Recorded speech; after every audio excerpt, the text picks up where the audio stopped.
পৰিৱৰ্তন হয় মানুহ পৰিৱৰ্তন হ'ব লাগে চিন্তাৰ পৰিৱৰ্তন হ'ব লাগে আৰু কৰ্ম কৰাৰ যি নিপুণতা তাৰো কৌশল ল'ব লাগে সেইটো মানুহৰ জীৱনতে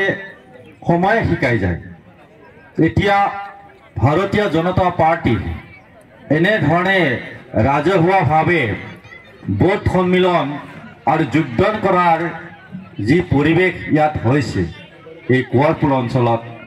এইটো ভাৰতীয় জনতা পাৰ্টিৰ যিসকল ইয়াত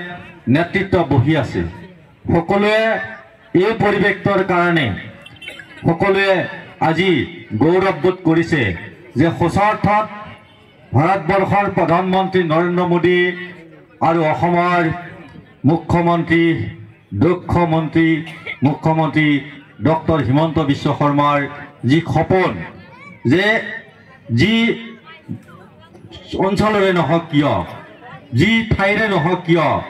মানুহৰ বিকাশ কৰাটো হ'ল ভাৰতীয় জনতা পাৰ্টিৰ মূল লক্ষ্য।